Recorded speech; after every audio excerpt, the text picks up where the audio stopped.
मैंने कहा सबसे पहले भाषा क्या चीज़ होती है? भाषा होती है विचारों को व्यक्त करने का एक माध्यम। भाषा क्या है? विचारों को और चिंतन को व्यक्त करने का एक माध्यम है। अगर भाषा विकास स्पष्ट होगा तो निश्चित है कि आपका चिंतन भी स्पष्ट होगा और एक रिजल्ट तक आप जा सकते हो। अगर आपके अंदर भाषा विकास ही नहीं हुआ है तो किसी एक विशेष विषय पर आप अपने आप थिंकिंग नहीं कर सकते। सिर्फ फील कर सकते हो लेकिन एक्सप्रेस नहीं कर सकते। भाषाएं थी, धीरे धीरे जैसे मानव सभ्यताओं का निर्माण हुआ, अलग अलग तरीके से लोग बोलना सीखे और उन्हीं को फिर उन्होंने लिपिबद्ध कर दिया। एक तरीके से अक्षर बनते चले गए और लिपि बनती चली गई। फिर एक भाषा का उदय होता है। फिर एक पूर्ण विकसित भाषा में से हमें यहाँ पर लेना है कौन सी? संस्कृत। दुनिया की सबसे प्राचीन भाषा का नाम क्या है? संस्कृत। सभी भाषाओं की जननी कौन है? संस्कृत। हिंदी की जननी भाषा कौन है? संस्कृत। ठीक है, हिंदी की भी जननी भाषा कौन है? संस्कृत। लेकिन अगर ये पूछा कि हिंदी का जन्म कहाँ से हुआ है तो अपभ्रंश से आप बोलोगे, लेकिन जननी भाषा कौन है? संस्कृत। संस्कृत आज से लगभग 5000 साल पहले बोलचाल की भाषा थी। और आज से 5000 साल का मतलब हुआ सिंधु घाटी सभ्यता लगभग 2500 BC की बात है। संस्कृत बोलचाल की भाषा हुआ करती थी, लौकिक अलौकिक रूप से। एक में वेद पुराणों की रचना एक तरीके से होती है और मंत्रोच्चारण के लिए अलग विधि, लोग उसको अच्छे से पढ़ते थे गुरुकुल में जा करके। बाकी सामान्य बोलचाल में लोग आपस में बातचीत करते रहते थे, वो भी संस्कृत में ही। जब इस संस्कृत का धीरे धीरे क्या हुआ? विकार यानी विकृति इसमें आने लगी, तो वो विकृति फैलते फैलते एक दिन नया स्वरूप ले ली, जिसे क्या कहा गया? पाली। पाली किस समय की बात है? गौतम बुद्ध के समय की बात है। गौतम बुद्ध के सारे उपदेश लगभग पाली भाषा में ही है। इन्हें ज्ञान कहाँ प्राप्त हुआ था? सारनाथ में। सारा भ्रमण करने के बाद सारनाथ में एक वट वृक्ष के नीचे इन्होंने आसन लगाया और वहाँ पर इन्हें ज्ञान प्राप्त हुआ। ठीक है, नेक्स्ट है और बिगड़ने के बाद संस्कृत का और स्वरूप जब बिगड़ा तो वो क्या बन गई? प्रकृति। प्रकृति 500 BC के आसपास की बात है। और इस प्रकृति के समय कौन थे? स्वामी महावीर। तो ये स्वामी महावीर के समय की भाषा है। जो संस्कृत का स्वरूप स्वामी महावीर के समय पे था वो यहाँ पे है। स्वामी महावीर क्या होते हैं? तीर्थांकर, 24वें तीर्थांकर। जैन धर्म के 24वें तीर्थांकर कौन है? स्वामी महावीर। अब पहले कौन थे? ऋषभदेव। पहले कौन थे? ऋषभदेव। इसके बाद नेक्स्ट और विकृत होने के बाद ये भाषा क्या बन गई? अपभ्रंश। और ये AD की बात है, लगभग 1000 AD। और ये वो समय है जब भारत पर विदेशियों ने हमला किया। 712 ईस्वी में पहली बार मोहम्मद बिन कासिम ने हमला किया था इस देश पर। और उसके बाद धीरे धीरे अरब और फारसी और फिर अंग्रेज और फिर पुर्तगाली और फिर चाइनीज और पता नहीं कहाँ कहाँ से दुनिया के जितने भी लुटेरे टाइप के लोग थे या यात्रा करने के शौकीन थे, वो सब भारत आने लगे। क्योंकि भारत सोने की चिड़िया था, पर ये चिड़िया के पर यहाँ से कतरने खुदे लोगों ने शुरू कर दिए थे। धीरे धीरे भाषा का विलोप हो गया। 1000 AD में एक व्यक्ति का नाम पढ़ना है आपको, जिसका नाम है अमीर खुसरो। अमीर खुसरो, इसे माना जाता है कि ये हिंदी भाषा का क्या है? जनक है। ऐसा लिखा हुआ मिलता पर वो गलत है। हिंदी भाषा का कोई जन्म नहीं, जन्मदाता तो यही है। हिंदी भाषा को स्पष्ट रूप से विभाजित करने का काम इसने किया था कि कौन सी भाषा कहाँ बोली जा रही है। खुसरो, खुसरो खड़ी बोली का जनक। हाँ, अमीर खुसरो। ठीक है, नेक्स्ट इसके बाद में आप याद रखिएगा, अमीर खुसरो को ही माना जाता है कि इन्होंने हिंदी का क्या किया था? वर्गीकरण किया था। क्योंकि ये विभिन्न राजाओं के यहाँ भ्रमण करने के लिए राज्य में जाया करते थे। तो जब ये किसी एक विशेष राज्य में, जैसे मान लीजिए महाराजा सूरसेन का एक पूरा साम्राज्य था, वहाँ भ्रमण करने के लिए गया। अब वहाँ भ्रमण करने के लिए गए तो वहाँ पर लोगों से बातचीत करने में लोग एक जैसी भाषा बोलते थे, यानी एक ही तरीके का बोलते थे। फिर वो एक साम्राज्य छोड़ के दूसरे साम्राज्य में गया, वहाँ भी लोग जो बोलते थे वो भाषा पहले वाले के जैसे ही होती थी, बस उसमें थोड़े क्या होते हैं? बदलाव। लिखने के तरीके में, बोलने के तरीके में बदलाव था। उसी ने कहा बाद में कि ये एक्चुअल में ये बोलते सब हिंदी हैं, लेकिन सबका अपना अपना लहजा अर्थात बोलने का तरीका और लिखने का तरीका क्या है? अलग अलग है। उसी हिसाब से उसने डिवीज़न कर रखा था, और जो डिवीज़न किया उसे क्या कहा गया? अपभ्रंश।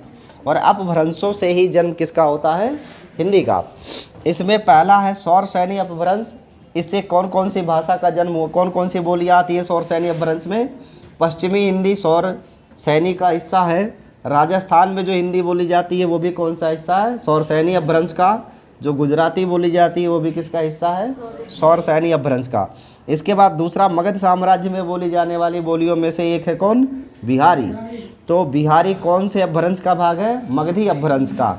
उड़िया मगधी अपभ्रंश, बांग्ला मगधी अपभ्रंश, असमिया मगधी अपभ्रंश का है। आप जानते हो ना, पश्चिम बंगाल, आसाम, बिहार, इधर के जितने भी क्षेत्र आते हैं सब एक जैसे सटे हुए राज्य हैं और वो सभी राज्य मगध के राज्य थे, इसीलिए इसे मगधी अपभ्रंश कहा जाता है।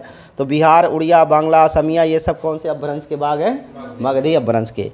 उसके बाद ब्राचड़ है जिसके अंदर पंजाबी, सिंधी और लहंगा आता है। लहंदा ये भी एक भाषा है, ऐसे बोली सॉरी। तो ये जो बोलियाँ हैं पंजाबी, सिंधी, लहंदा ये सब कौन से अपभ्रंश से निकले हुई है? ब्राचड़ से। इसके बाद मुख्य रूप से अध्ययन की दृष्टि से हिंदी को कितने वर्गों में हमने यहाँ बांट रखा है भाई? 4 वर्गों में बांट रखा है। उनमें से पहले का नाम क्या है? पश्चिमी हिंदी। और पश्चिमी हिंदी किस अपभ्रंश का भाग है? सौर सैनी अपभ्रंश का भाग है। दूसरा हमने क्या बनाया? पूर्वी हिंदी। पूर्वी हिंदी किस अपभ्रंश का भाग है? देखो पूरा का पूरा बिहारी तो मगधी में है, लेकिन जो ये पूर्वी हिंदी है वो अर्धमागधी है, अर्थात पूरे राज्य पर मगध का साम्राज्य नहीं था, यहाँ अवध के भी लोग हुआ करते थे राजा उस समय। तो यहाँ पर जो अपभ्रंश है वो कौन सा है? अर्धमागधी है। तीसरा हमने बनाया कौन सा? हिंदी, पहाड़ी हिंदी। और पहाड़ी हिंदी किस अपभ्रंश का भाग है? सौर सैनी। जो पहाड़ी हिंदी है वो भी किसका भाग है? सौर सैनी अपभ्रंश का। बिहारी हिंदी किस अपभ्रंश का भाग है भाई? मगधी का। और भोजपुरी, मगही, मैथिली ये सब इस भाषा के क्या हैं? बोलियाँ, ये इसी अपभ्रंश के अंतर्गत आती है।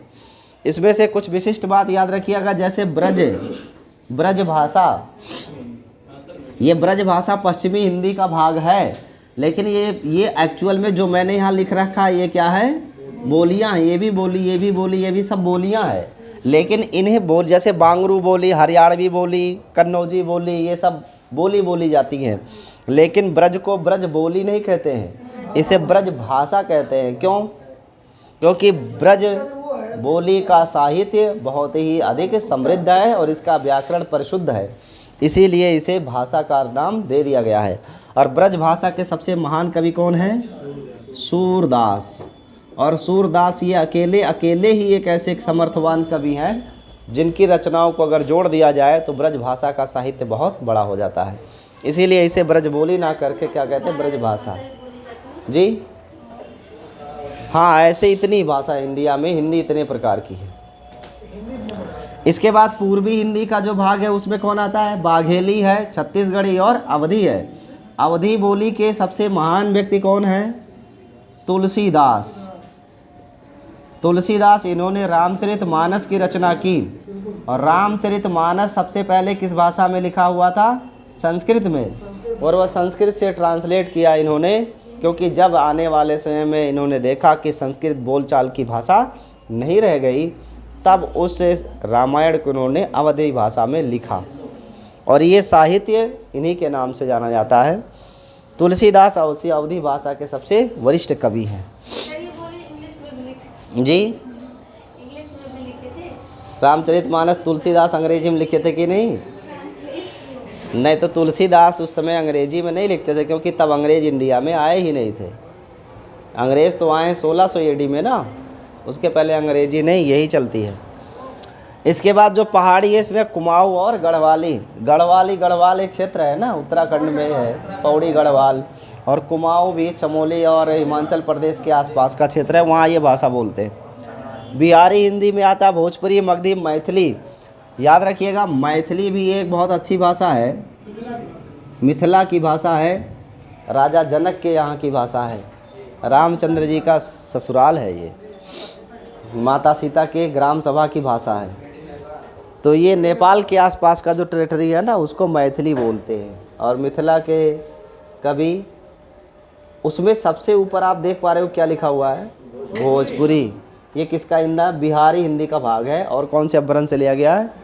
मगधी अपभ्रंश से। इंटरेस्टिंग क्या है कि भोजपुरी, ये सभी मगधी, मैथिली, ये सब हमारे संविधान में दर्जा प्राप्त भाषाएं हैं। लेकिन अभी तक संविधान के किसी भी आर्टिकल में इस भोजपुरी का वर्णन नहीं किया गया है।